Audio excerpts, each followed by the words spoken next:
place was dark and dusty and half lost, in tangles of old alleys near the quays, reeking of strange things brought in from the seas, and with queer curls of fog that west winds tossed.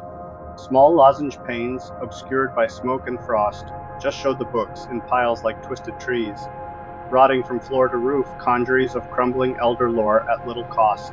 I entered charmed, and from a cobwebbed heap, took up the nearest tome and thumbed it through, trembling at curious words that seemed to keep some secret, monstrous if one only knew. Then, looking for some cellar old in craft, I could find nothing but a voice that laughed. I held the book beneath my coat, at pains to hide the thing from sight in such a place, hurrying through the ancient harbor lanes, with often turning head and nervous pace.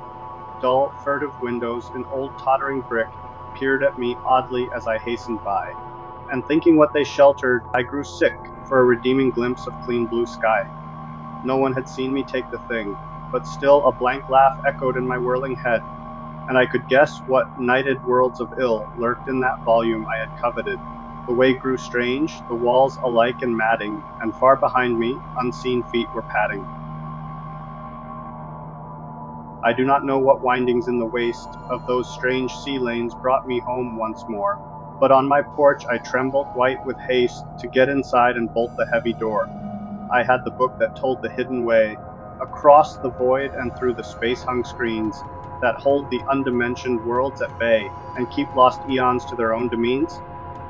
At last the key was mine to those vague visions of sunset spires and twilight woods that brood dim in the gulfs beyond this earth's precisions, lurking as memories of infinitude.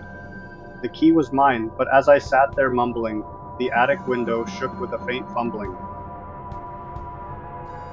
The day had come again when as a child I saw, just once, that hollow of old oaks, gray with the ground mist that enfolds and chokes the slinking shapes which madness has defiled.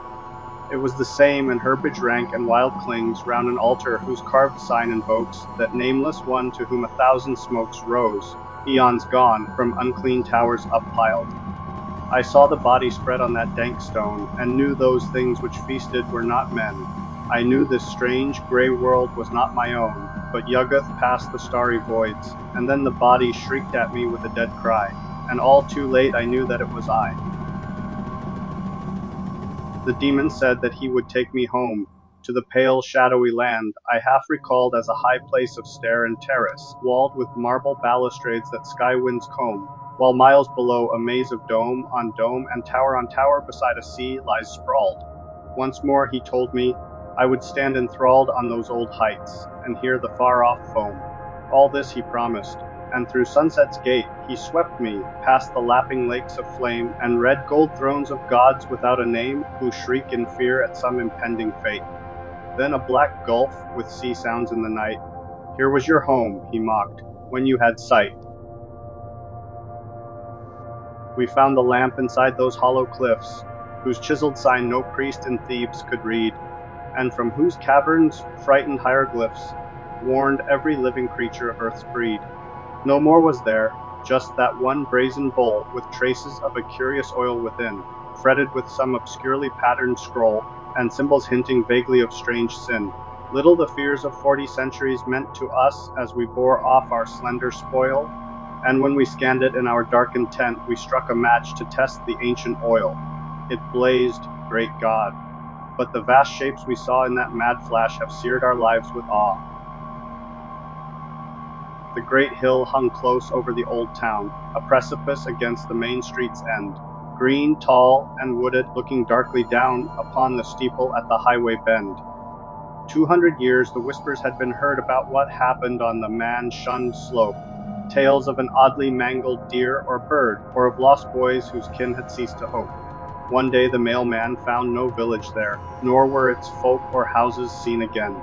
People came out from Aylesbury to stare, yet they all told the mailman it was plain that he was mad for saying he had spied the great hill's gluttonous eyes and jaws stretched wide. 10 miles from Arkham I had struck the trail that rides the cliff edge over Boynton Beach, and hoped that just at sunset I could reach the crest that looks on Innsmouth in the Vale.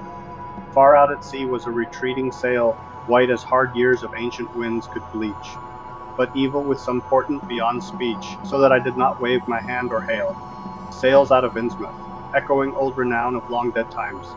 But now a too swift night is closing in, and I have reached the height, whence I so often scan the distant town. The spires and roofs are there, but look. The gloom sinks on dark lanes, as lightless as the tomb. It was the city I had known before, the ancient, leprous town where mongrel throngs chant to strange gods and beat unhallowed gongs in crypts beneath foul alleys near the shore. The rotting, fish-eyed houses leered at me from where they leaned, drunk and half-animate. As edging through the filth I passed the gate to the black courtyard where the man would be.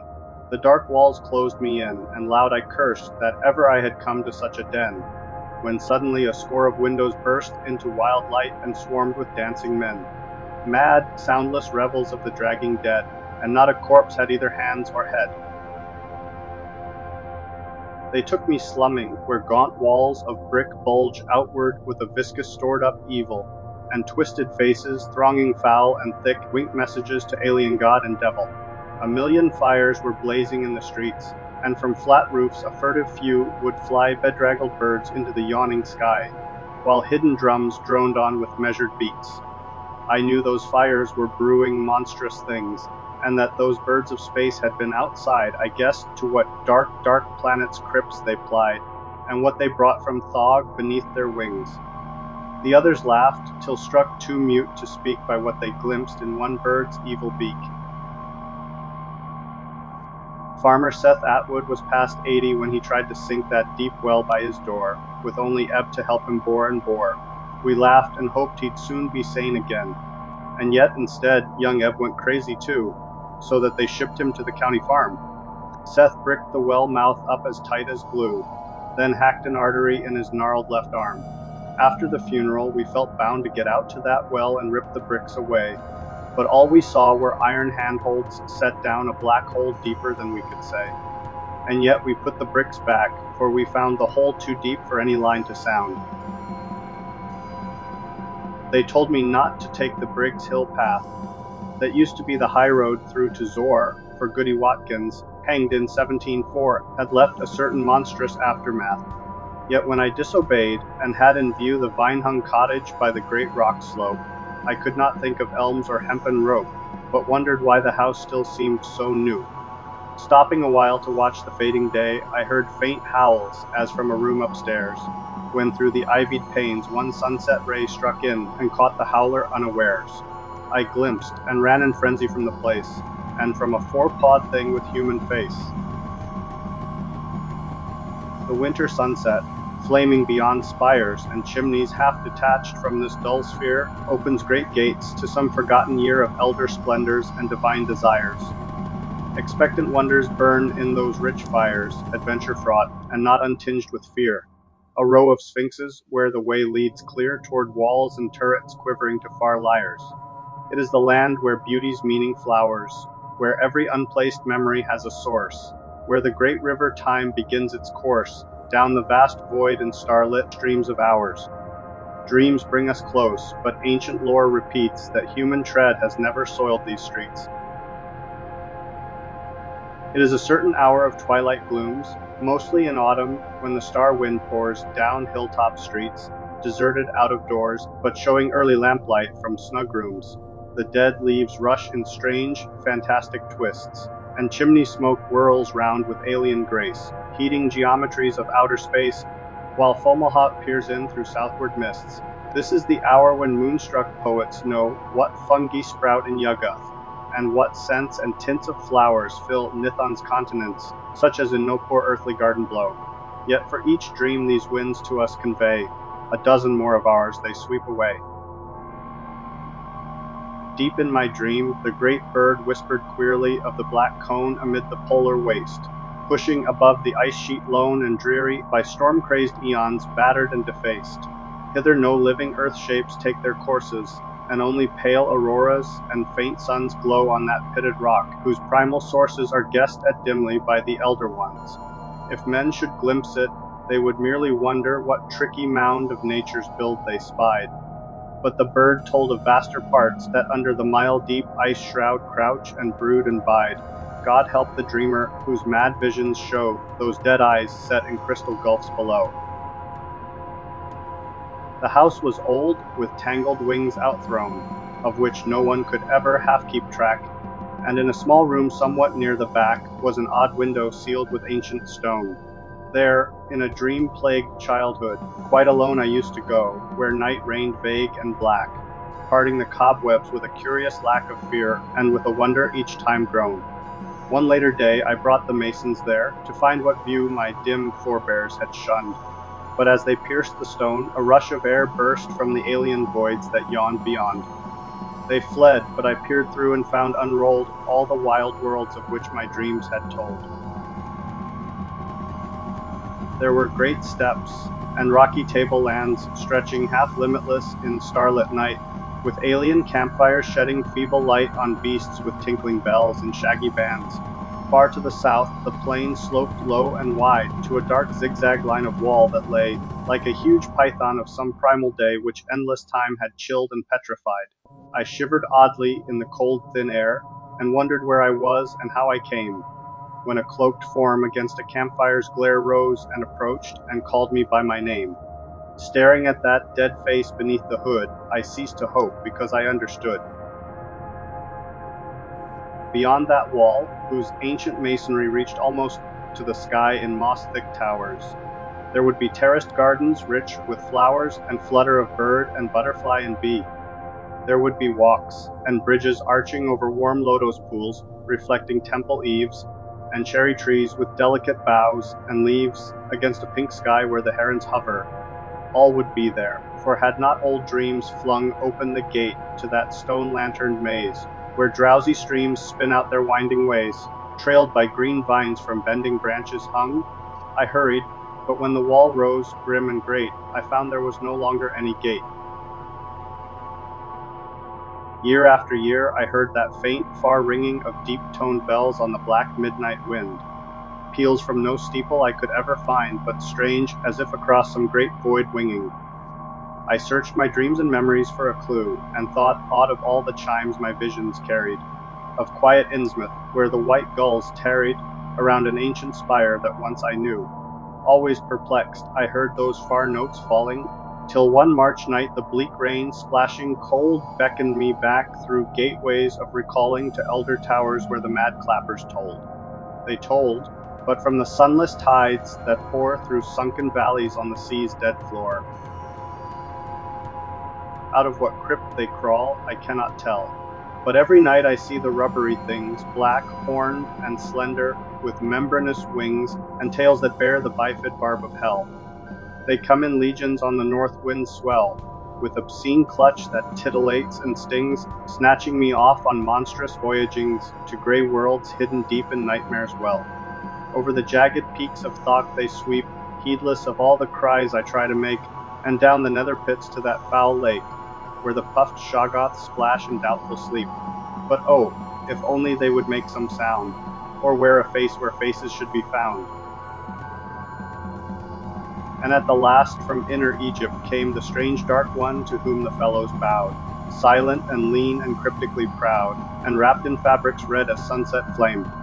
Throngs pressed around, frantic for his commands, but leaving could not tell what they had heard, while through the nations spread the awestruck word that wild beasts followed him and licked his hands. Soon from the sea a noxious birth began, forgotten lands with weedy spires of gold. The ground was cleft, and mad auroras rolled down on the quaking citadels of man. Then, crushing what he chanced to mold in play, the idiot chaos blew earth's dust away. Out in the mindless void the demon bore me, past the bright clusters of dimensioned space, till neither time nor matter stretched before me, but only chaos without form or place. Here the vast Lord of all in darkness muttered things he had dreamed but could not understand, while near him shapeless bat things flopped and fluttered in idiot vortices that ray streams fanned. They danced insanely to the high, thin whining of a cracked flute clutched in a monstrous paw, whence flow the aimless waves whose chance combining gives each frail cosmos its eternal law. I am his messenger, the demon said, as in contempt he struck his master's head. I do not know if ever it existed, that lost world floating dimly on time's stream, and yet I see it often, violet misted, and shimmering at the back of some vague dream. There were strange towers and curious lapping rivers, labyrinths of wonder and low vaults of light, and bow-crossed skies of flame like that which quivers wistfully just before a winter's night. Great moors led off to sedgy shores unpeopled, where vast birds wheeled, while on a windswept hill there was a village, ancient and white-steepled, with evening chimes for which I listened still. I do not know what land it is, or dare ask when or why I was, or will be there. Somewhere in dream there is an evil place, where tall, deserted buildings crowd along a deep, black, narrow channel, reeking strong of frightful things, whence oily currents race. Lanes with old walls half meeting overhead wind off to streets one may or may not know, and feeble moonlight sheds a spectral glow over long rows of windows, dark and dead. There are no footfalls, and the one soft sound is of the oily water as it glides, under stone bridges, and along the sides of its deep flume to some vague ocean bound. None lives to tell when that stream washed away its dream-lost region from the world of clay. Beware St. Toad's cracked chimes, I heard him scream as I plunged into those mad lanes that wind in labyrinths obscure and undefined south of the river where old centuries dream. He was a furtive figure, bent and ragged, and in a flash had staggered out of sight. So still I burrowed onward in the night toward where more roof lines rose, malign and jagged. No guidebook told of what was lurking here, but now I heard another old man shriek, "Beware St. Toad's cracked chimes," and growing weak, I paused, when a third greybeard croaked in fear, "Beware St. Toad's cracked chimes." Aghast I fled, till suddenly that black spire loomed ahead. John Whately lived about a mile from town, up where the hills began to huddle thick. We never thought his wits were very quick, seeing the way he let his farm run down. He used to waste his time on some queer books he'd found around the attic of his place, till funny lines got creased into his face, and folks all said they didn't like his looks. When he began those night howls, we declared he'd better be locked up away from harm, so 3 men from the Aylesbury town farm went for him, but came back alone and scared. They'd found him talking to 2 crouching things, that at their step flew off on great black wings. From Leng, where rocky peaks climb bleak and bare under cold stars obscure to human sight, there shoots at dusk a single beam of light, whose far blue rays make shepherds whine in prayer. They say, though none has been there, that it comes out of a pharaoh's in a tower of stone, where the last elder one lives on alone, talking to chaos with the beat of drums. The thing, they whisper, wears a silken mask of yellow, whose queer folds appear to hide a face not of this earth, though none dares ask just what those features are, which bulge inside. Many in man's first youth sought out that glow, but what they found no one will ever know. I cannot tell why some things hold for me a sense of unplumbed marvels to befall, or of a rift in the horizon's wall opening to worlds where only gods can be. There is a breathless, vague expectancy, as of vast ancient pomps I half recall, or wild adventures, uncorporeal, ecstasy-fraught, and as a daydream free. It is in sunsets and strange city spires, old villages and woods and misty downs, south winds, the sea, low hills, and lighted towns, old gardens, half-heard songs, and the moon's fires. But though its lure alone makes life worth living, none gains or guesses what it hints at giving. Once every year, in autumn's wistful glow, the birds fly out over an ocean waste, calling and chattering in a joyous haste to reach some land their inner memories know. Great terraced gardens where bright blossoms blow, and lines of mangoes luscious to the taste, and temple groves with branches interlaced over cool paths, all these their vague dreams show. They search the sea for marks of their old shore, for the tall city, white and turreted, but only empty waters stretch ahead, so that at last they turn away once more. Yet sunken deep where alien polyps throng, the old towers miss their lost, remembered song. I never can be tied to raw, new things, for I first saw the light in an old town, where from my window huddled roofs sloped down to a quaint harbor rich with visionings, streets with carved doorways, where the sunset beams flooded old fanlights and small window panes. and Georgian steeples topped with gilded vanes. These were the sights that shaped my childhood dreams. Such treasures, left from times of cautious leaven, cannot but loose the hold of flimsier wraiths that flit with shifting ways and muddled faiths across the changeless walls of earth and heaven. They cut the moment's thongs and leave me free to stand alone before eternity. It had been old when Babylon was new. None knows how long it slept beneath that mound, where in the end our questing shovels found its granite blocks and brought it back to view. There were vast pavements and foundation walls, and crumbling slabs and statues carved to show fantastic beings of some long ago, past anything the world of man recalls. And then we saw those stone steps leading down through a choked gate of graven dolomite, to some black haven of eternal night, where elder signs and primal secrets frowned. We cleared a path, but raced in mad retreat, when from below we heard those clumping feet. His solid flesh had never been away, for each dawn found him in his usual place, but every night his spirit loved to race through gulfs and worlds remote from common day. He had seen Yuggoth, yet retained his mind, and come back safely from the Guric zone, when one still night across curved space was thrown that beckoning piping from the voids behind. He waked that morning as an older man, and nothing since has looked the same to him. Objects around float nebulous and dim, false, phantom trifles of some vaster plan. His folk and friends are now an alien throng to which he struggles vainly to belong. Over old roofs and past decaying spires, the harbor whistles chant all through the night. Throats from strange ports and beaches far and white, and fabulous oceans ranged in motley choirs, each to the other alien and unknown, yet all by some obscurely focused force, from brooding gulfs beyond the zodiac's course, fused into one mysterious cosmic drone. Through shadowy dreams they send a marching line of still more shadowy shapes and hints and views, echoes from outer voids and subtle clues to things which they themselves cannot define. And always in that chorus, faintly blend, we catch some notes no earthship ever sent.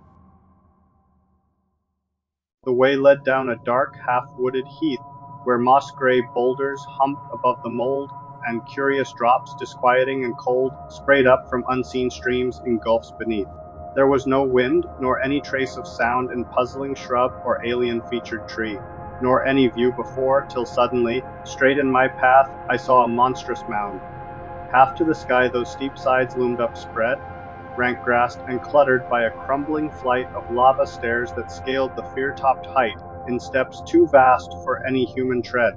I shrieked, and knew what primal star and year had sucked me back from man's dream-transient sphere.